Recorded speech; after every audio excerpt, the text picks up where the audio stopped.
Bismillahirrahmanirrahim. Assalamualaikum warahmatullahi wabarakatuh.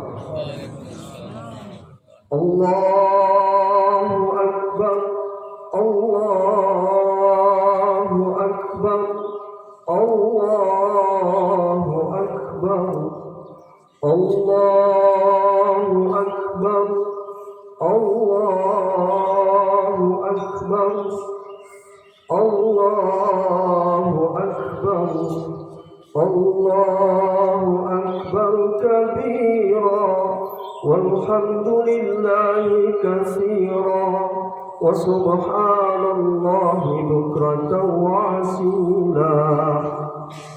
La ilaha illallah wahdahu sadaqa wa'dahu wa nasra 'abdahu وعز جنده وهزم الأحزاب وحده. لا إله إلا الله والله أكبر، الله أكبر ولله الحمد. الحمد لله رب العالمين، الحمد لله الذي أنزل السكينة في قلوب المؤمنين ليزدادوا إيمانا مع إيمانهم. واشهد ان لا اله الا الله وحده لا شريك له الملك الحق المبين. واشهد ان محمدا عبده ورسوله صادق الوعد الامين وخاتم الانبياء والمرسلين. اللهم صل وسلم على سيدنا محمد وعلى اله وصحبه اجمعين. اما بعد، فيا ايها الحاضرون، اوصي ونفسي بتقوى الله فقد فاز المتقون. وقال الله تعالى في كتابه الكريم: أعوذ بالله من الشيطان الرجيم، بسم الله الرحمن الرحيم. يا أيها الذين آمنوا اتقوا الله حق تقاته ولا تموتن إلا وأنتم مسلمون. وقال أيضا: يا أيها الذين آمنوا اتقوا الله ولتنظر نفس ما قدمت لغد واتقوا الله إن الله خبير بما تعملون. صدق الله العظيم. وقال رسول الله صلى الله عليه وسلم في حديث: اتق الله حيثما كنت واتبع السيئة الحسنة تمحوها وخالق الناس بخلق حسن. وقال أيضا: من له ساعة ولم يضعها فلا يقربنا مصلنا. وصدق رسول النبي الكريم ونحن على ذلك من الشاهدين والساkirin walhamdulillahi rabbil alamin.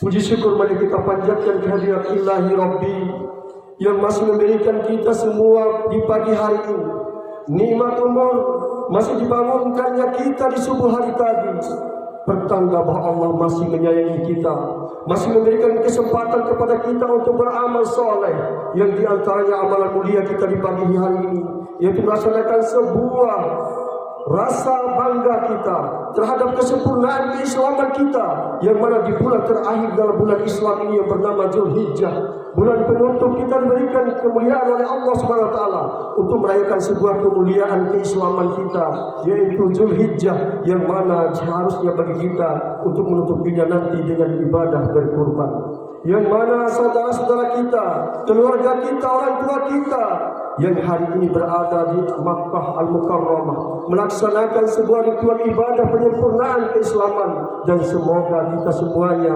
mendapatkan rahmat yang sama seperti saudara kita yang hari ini berada di Makkah Al-Mukarramah, dan semoga beliau-beliau yang saat ini berada di Makkah Al-Mukarramah mendapatkan haji yang mabrur. Amin ya rabbal alamin. Jemaah salat Idul Adha yang insyaallah dirahmati dan dimuliakan Allah Subhanahu wa taala, tidak lupa mana kita memanjatkan kepada Allah Subhanahu wa taala, mengirimkan salawat kepada Nabi kita Muhammad sallallahu alaihi wasallam. Man shalla alaihi salatan wahidan, cocok di antara kita, siapapun di antara kita berselawat kepada Rasulullah SAW satu kali saja, sallallahu alaihi biha asara, maka Allah Subhanahu wa taala akan berselawat kepada kita sebanyak 10 kali salawatnya. Sungguh kita hari ini ketika kita sama-sama mengucapkan Allahumma salli ala Sayyidina Muhammad, maka Allah berselawat kepada kita 10 kali. Allah berikan rahmatnya 10 rahmatnya. Hanya dengan rahmat Allah lah, hanya dengan keridhaan Allah lah kita bisa mendapatkan surganya Allah Subhanahu wa ta'ala. Tanpa itu bukan karena salat kita, bukan karena kita hari ini, tapi semua karena rahmat ridha Allah, yang mana salah satunya dapat kita raih dengan bersalawat kepada Rasulullah SAW. Awliyan nasu bi yaumil qiyamah aksiruhum salawat, yang bersamaku di yaumil qiyamah gahindai Rasulullah SAW aksiruhum salawat, yang paling banyak salawatnya kepadaku. Lantas pertanyaan kita, sudah berapa kali kita bersalawat kepada Rasulullah SAW? Mungkinkah kita di pagi ini bisa bertakbir, bertahlil dan bertahmid tanpa diajarkan oleh Rasulullah SAW? Semua yang kita lakukan ini untuk mencapai ridha Allah itu berkat asbab dari Rasulullah SAW. Sesungguhnya laqad kana lakum fi Rasulillahi uswatun hasanah, dalam diri Rasulullah SAW terdapat contoh dan suri teladan yang baik. Amal-amalan kita, seberapa pun solehnya amalan kita, kalau tidak sesuai dengan apa dituntunkan oleh Rasulullah, maka tertolaklah seluruh amalan itu. Oleh karena itu berhati-hatilah kita untuk tidak senantiasa berselawat kepada Rasulullah SAW. Al-Bakhilul lazim manjukirtu bihi indahu falam yusalli alayya, dan sangat bahil kita ketika kita tidak mau berselawat kepada Rasulullah SAW. Manjukirtu bihi, cowok-cowok di antara kita, siapa di antara kita mendengarkan nama Rasulullah SAW disebutkan, falam yusalli alayya, tapi tidak mau berselawat kepadanya, kepada Rasulullah SAW, kita tergolong dalam hamba yang bakhil, al-bakhil kita ini. Oleh karena itu, mari kita senantiasa menjadikan lisan ini senantiasa berselawat kepada Rasulullah SAW. Berselawat kepada Rasulullah bukanlah mengagungkan Rasulullah, tapi memohon kepada Allah. Allahumma ya Allah, berikan kemuliaan kepada Rasulullah Sallallahu Alaihi Wasallam. Pengagungan kepada Allah tetap berada di dalam selawat kita. Jemaah salat Idul Adha yang insya Allah dirahmati dan dimuliakan oleh Allah Subhanahu Wa Taala. Insya Allah pada mimbar khutbah ini insya Allah akan pada sampaikan satu judul khutbah, implementasi nilai tarbiyah ibadah kurban dalam membentuk hamba muttaqin. Dan semoga kita semua sadar dan kita bisa merefleksikan kembali mengapa kita berada di tempat ini pada bulan yang sama.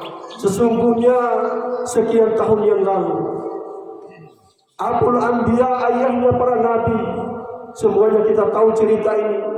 Bagaimana cerita ketauhidan seorang nabi yang bernama Ibrahim alaihissalam. Abul Anbiya, ayahnya para nabi. Kalau Nabi Muhammad SAW merupakan Sayyidul Anbiya, yaitu pemimpinnya para nabi. Dan Nabiullah Ibrahim bergelar Halilullah, orang yang disayang oleh Allah SWT, yang mana Allah SWT berikan ujian kepada kekasihnya. Maka ciri-ciri orang yang dicintai Allah ketika dia sering diuji oleh Allah Subhanahu wa taala, sebagaimana yang diujikannya kepada kekasihnya Halilullah, yaitu Nabiullah Ibrahim. Yang pertamanya bila Ibrahim ditantang oleh ayahnya sendiri, dan dikatakan dalam hadis yang lain dikatakan bahwa Zar itu adalah pamannya, tapi kebanyakan mengatakan bahwa itu adalah ayah kandungnya. Dia diuji bahwa sesungguhnya ditantang dakwah Nabiullah Ibrahim, yang pada akhirnya dia harus dibakar di dalam api yang lamanya sebanyak 40 hari. Coba kita bayangkan 40 hari dibakar. Apakah Nabiullah Ibrahim kita bisa berlari? Bisa lari. Tapi apakah dia lari? Tidak, dia ikhlas. Dalam ibadah kurban, dalam ketauhidan Ibrahim diajarkan tentang keikhlasan yang sesungguhnya. Ikhlas itu bukan karena kita tidak bisa lari, tapi kita taat terhadap perintah Allah SWT. Kita tawakal kepada Allah SWT. Kita menyerahkan segala urusan ini hanya kepada Allah SWT. Itulah ikhlas yang sesungguhnya dilakukan oleh Nabi Ibrahim. Sehingga dia masuk ke dalam api itu selama 40 hari. Apa yang terjadi? Dia tidak terbakar. Dia tidak terbakar saat itu.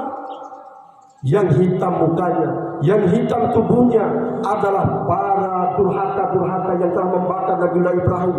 Me'esrapahuna Tivara matahaw pohon sumadana dulu warna ditampoi dari Raja Namrud beserta seluruh pengikutnya.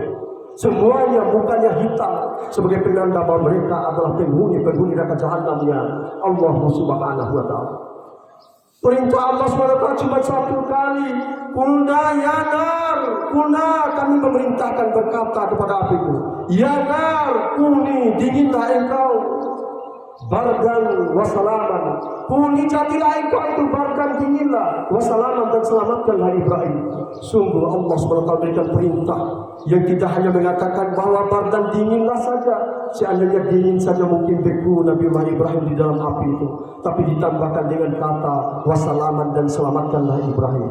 Sehingga Nabiullah Ibrahim saat keluar diberitakan Allah SWT, janganlah engkau berkata sepatah kata pun ketika engkau keluar. Dan Nabi Ibrahim keluar tanpa berkata apa-apa pun.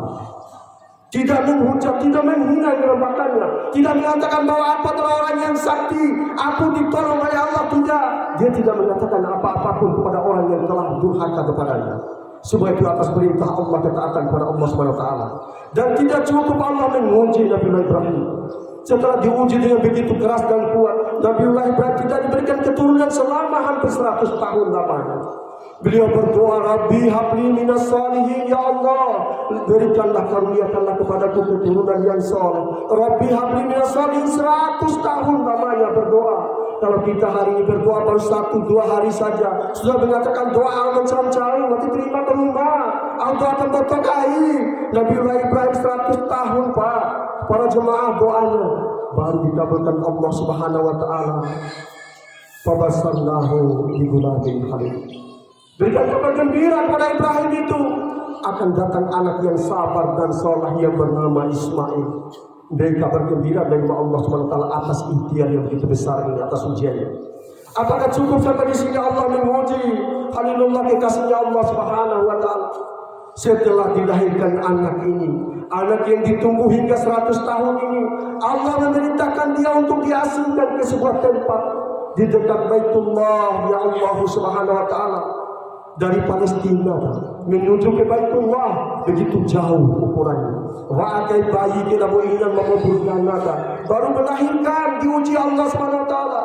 Allah dari Nabiullah Ibrahim dalam Al-Quran pada surat Ibrahim, Rabbana inni askantu min zuriyati biwadin ghairi jarin inda baitikal muharram Rabbana yuqimus salata faj'al afidatan minan nasi tahwi ilaihim warzuqhum minas samarati la'allahum yashkurun. Rabbi ini, ya Allah, sesungguhnya aku merahim sebagian keluarga aku di dekat rumahmu Baitul